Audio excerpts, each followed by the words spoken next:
السلام علیکم ناظرین، میں ہوں عابد اندلیب، میں موجود ہوں ایئر مارشل شاہد لطیف صاحب کے ساتھ۔ سر آپ کا بہت بہت شکریہ۔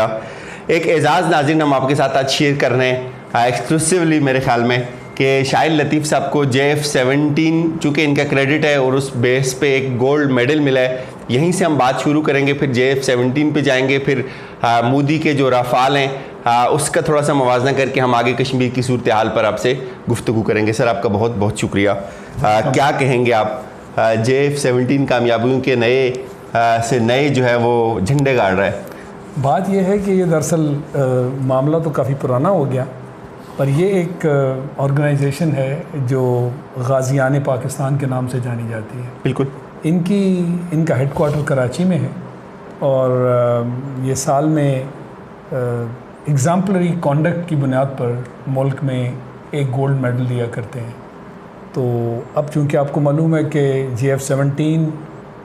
کام تو بہت پہلے سے ہوا ہے، مگر ان کے علم میں اب آیا وہ جو فروری میں ایک معرکہ ہوا ہندوستان کے ساتھ، تو جب ان کے علم میں آیا تو انہوں نے پھر مجھے کانٹیکٹ کیا، اور انہوں نے کہا جی ہمیں تو اس بارے میں معلوم نہیں تھا، ورنہ یہ ایوارڈ تو آپ کو بہت پہلے مل جانا چاہیے تھا۔ اور ہم سال میں پورے ملک میں ایک آدمی جس کا انڈیویجول ایسا ایونٹ ہو جس کو ہم ایگزامپلری کانڈکٹ کہہ سکیں دوسروں کے لیے، اس کے نام پر ایک گولڈ میڈل دیا کرتے ہیں۔ تو اس مرتبہ ہم ہر صورت آپ کو دینا چاہتے ہیں، اور لاہور میں انہوں نے پھر مجھے انوائٹ کیا تھا اس کام کے لیے۔ یہ ایسی آرگنائزیشن ہے جو یہ ان کا 7واں ایوارڈ کا ایک ایوارڈ تھا، اور اس کے لیے پھر انہوں نے مجھے یہ کہا کہ جی یہ ہر صورت آپ نے لاہور آنا ہے اور یہ ہمارا ایوارڈ حاصل کرنا ہے، لہذا اس سلسلے میں پھر میں لاہور گیا تھا، اور یہ ماشاءاللہ ایک تقریب ہوئی، ٹی وی پہ بھی تھی، انٹرنیٹ پہ بھی تھی، مختلف جگہوں سے مجھے میسیجز آئے ہیں جن لوگوں نے دیکھا ہے، اور لوگوں نے مبارکباد دی ہے، اور ان میں سے کافی سارے اس بات پہ حیران بھی ہیں کہ جی یہ JF-17 آج کیوں یاد آیا۔ تو انہیں پھر میں نے یہی بات جو میں آپ سے کر رہا ہوں کہ چونکہ اس کے بارے میں لوگوں کو علم نہیں تھا، اور یہ فروری میں وہ جو ٹاکرا ہوا ہندوستان کے ساتھ، یہ اوور نائٹ ایک انٹرنیشنل برانڈ بن گیا، اور اس طرح لوگوں کے علم میں آیا، جس کی وجہ سے پھر انہوں نے یہ جو ایوارڈ تھا اور یہ جو گولڈ میڈل تھا وہ مجھے دینے کے لیے یہ ایک فنکشن کر رکھا تھا، تو اس سلسلے میں ہی گیا تھا۔ تو سر آپ کو ہماری طرف سے، ہمارے ناظرین کی طرف سے بہت بہت مبارک ہو۔ بہت مہربانی۔ مودی رافال کے بارے میں بڑا بہتاب ہے، ایک طرف ہم JF-17 ہمارا کریڈٹ ہے، مودی کا بس چلے تو وہ JF-17 ہی خرید لے۔ ہاں بس چلے تو وہ بہت کچھ کر لیں، مگر ان چیزوں میں مودی کا بس تو نہیں چل سکتا نا۔ ہم نے ماشاءاللہ یہ جہاز بنا لیا، وہاں تقریب میں لوگ چاہتے تھے کہ میں اپنی زبانی اس کی کچھ داستان سناؤں، تو وہاں پہ بھی میرے حصے میں جو وقت آیا اس میں میں نے ان سے یہ بات چیت کی، اور لوگ کافی ایکسائٹڈ تھے، کافی میڈیا کے کافی لوگ آئے ہوئے تھے، اور وہی ہلکی پھلکی شکایت ان کو بھی تھی کہ میں چونکہ خود میڈیا میں بڑے عرصے سے آتا ہوں تو میں نے اس کے بارے میں ذکر نہیں کیا، اور ان سے بھی میں نے وہی بات کی کہ میں خود اس پروڈکٹ کے بارے میں اس لیے بات نہیں کرنا چاہتا تھا کہ لوگ یہ نہ سمجھیں کہ چونکہ میں نے اس میں بڑا کام کیا ہے تو میں ان کی نظر میں لانا چاہتا ہوں، اور مجھے جس دن کا انتظار تھا اللہ نے وہ دن دیا، اور آپ تک JF-17 کی جو انفارمیشن ہے وہ پہنچ گئی۔ پھر میں انہی چیزوں کی طرف آیا کہ آج جو کچھ ہو رہا ہے، جو انڈیا ہمارے ساتھ کر رہا ہے یا کرنا چاہتا ہے، اس کے راستے میں الحمدللہ ہماری جو دفاعی قوت ہے وہ ایک بہت بڑی دیوار بن کر کھڑی ہے، اور سیسا پلائی ہوئی دیوار بن کے کھڑی ہے۔ اس کو یہ بھی معلوم ہے کہ روایتی جنگ ہو یا غیر روایتی جنگ ہو، غیر روایتی میں بہت کچھ آ جاتا ہے، یعنی اس میں آپ نیوکلیئر وار سے شروع ہو جائیں، ایٹمی جنگ سے شروع ہو جائیں، پھر آپ ہائیبرڈ وار کی طرف آ جائیں، فورتھ جنریشن، ففتھ جنریشن، اور اس میں یہ جو ہائیبرڈ وار ہے اس کے بارے میں مجھے ابھی بھی یاد ہے، جو ہمارے آرمی چیف تھے راحیل شریف، وہ ایک تقریب میں انہوں نے یہ بات کی تھی کہ بھئی روایتی ہو، غیر روایتی ہو، ہاٹ سٹارٹ ہو، کولڈ سٹارٹ ہو، جو بھی کرنا چاہتے ہو آ جاؤ۔ تو یہ بہت پہلے سے ہم نے ان کو للکار کے یہ بات کی ہوئی ہے، یہ ان کے وقت کی بات ہے، اور مجھے بہت اچھا لگا تھا کیونکہ الحمدللہ ہمارے شعبے میں تیار ہیں۔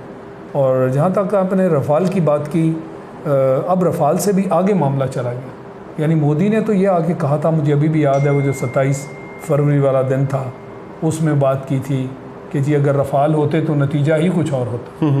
اور اب تو ان کے ایئر چیف نے کہہ دیا دنیا کے سامنے کہ جناب ہمارے پاس اتنے پرانے جہاز ہیں کہ لوگ اتنی پرانی تو گاڑیاں بھی نہیں چلاتے. پھر میرا سوال یہی ہے کہ یہ آپ شکوہ جو ہے دنیا کے سامنے کس کے بارے میں کر رہے ہیں؟ یہ آپ کس کے سامنے رونا رو رہے ہیں؟ آپ کے پاس بجٹ ہے, ہم سے 8 گنا زیادہ آپ کا بجٹ ہے, اور اصل میں وہ رونا اس بات کا رو رہے ہیں. اور جو مجھ تک خبریں ہیں وہ یہ آ رہی ہیں کہ وہ جب پاکستان کی طرف دیکھتے ہیں تو انہیں نظر آتا ہے کہ پاکستان نے تو اپنا جہاز بنا لیا, ہم کہاں ہیں؟ اور جہاز بھی ایسا بنایا کہ ہم F-16 سے بھی اوپر جا کے کھڑے ہو گئے, اور اس کی جو مثال ہے وہ فروری میں قائم ہوگی. ان کو تو وہی ہر وقت ہم پہ شک و شبہ رہتا ہے. آپ کو یاد ہے کہ ہم نے ایٹمی دھماکہ جب کیا تھا تو اس سے پہلے ہندوستان کی زبان کیا تھی؟ وہ تو اس کو شک و شبہ کی نگاہ سے دیکھتے تھے. بالکل, وہ کہتے تھے جی آپ نے یہ سارا سیمولیٹ کیا ہوا ہے اور کمپیوٹر بیسڈ آپ کے پاس کچھ نتائج ہیں, پر آپ کا ایٹم بم کہاں گراؤنڈ پہ نہیں ہے, کچھ کہاں ہے؟ اور پھر ہمیں جنگ کی دھمکیاں بھی دیتے تھے, اور ان کی زبان اتنی عجیب تھی کہ ہمیں اس دباؤ کے تحت یہ دھماکہ کرنا پڑا, ورنہ ہم تو عرصہ دراز سے اپنی تیاری کر کے بیٹھے ہوئے تھے اور ہم یہ دھماکہ بھی نہیں کرنا چاہتے تھے. تو اس لیے ان کی جو زبان ہے وہ بڑی عجیب ہوا کرتی ہے, اور اسی زبان کے تحت میں صرف یہ کہنا چاہوں گا کہ اب تو آپ کو یقین ہو جانا چاہیے کہ JF-17 جو کہ ہم نے بنایا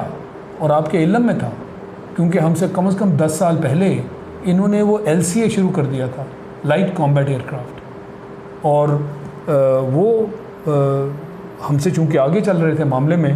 تو مجھے ابھی بھی یاد ہے کہ JF-17 کے بارے میں میری جب بھی اپنے پارٹنرز چینیوں سے بات ہوتی تھی